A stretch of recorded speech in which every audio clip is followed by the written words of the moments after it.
तो गाइस, आज का मेरा टॉपिक है हर नाल के प्रमुख भाग। हर नाल के प्रमुख भागों को हम किस तरीके से नोट कर सकते हैं इस फिगर के अंदर। जैसे कि हमारा जहाँ से हम खाना को खाते हैं, वो वाला जो मेरा भाग यहाँ कहलाता है, फर्स्ट जो भाग कहलाता है उसे कहा जाता है मुख। ठीक। अब जहाँ हम मतलब चबाते हैं खाने को, उसे कहा जाता है मुख गुहिका। उसे कहा जाता है मुख गुहिका। ठीक। अब जो उसके अंदर उसके थर्ड पार्ट जो होता है उसका, वो होता है ग्रसनी। ग्रसनी होता है।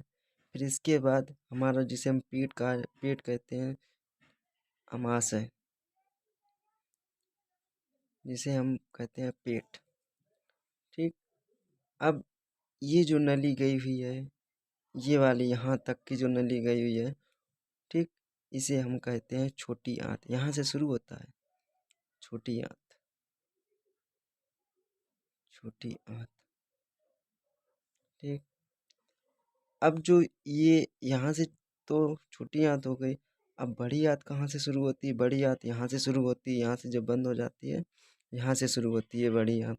अब बड़ी आंत का ये भाग है, ये यहाँ से यहाँ तक की ये भाग होता है, इसे हम कहते हैं बड़ी आंत।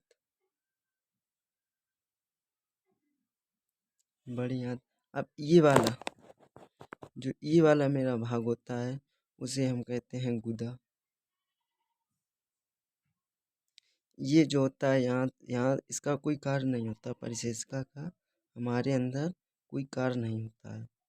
ठीक। ये सुस्त रहती है परिशेषिका।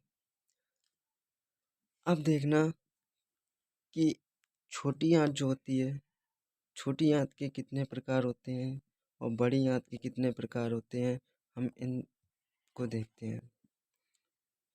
जो छोटी आंत होती है मेरी, यहाँ से यहाँ तक की जो छोटी आंत जहाँ से शुरू होती है, उसे उसके प्रकार को हम यहाँ गृहिणी कहते हैं। इसे कहा जाता है गृहिणी। जहाँ से हमारी छोटी आंत प्रारंभ होती है, उसे हम गृहिणी कहते हैं। ठीक। अब जो सेकेंड पार्ट होता है छोटी आंत का, जो बीच वाला जिसे हम मध्य भाग कहते हैं, उसको कहते हैं अग्र क्षुद्रांत। अग्र क्षुद्रांत। ठीक। अब जो थर्ड पार्ट होता है उसका, उसे कहा जाता है क्षुद्रांत। क्षुद्रांत।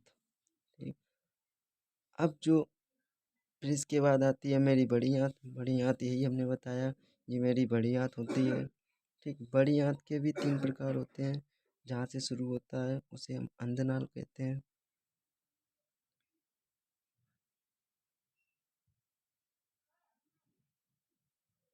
फिर सेकेंड पार्ट होता है बृहदान्त्र।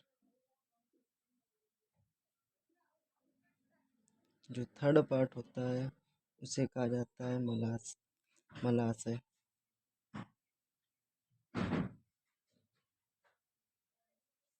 मलाशय। ठीक। ये होता है मेरे पार्ट।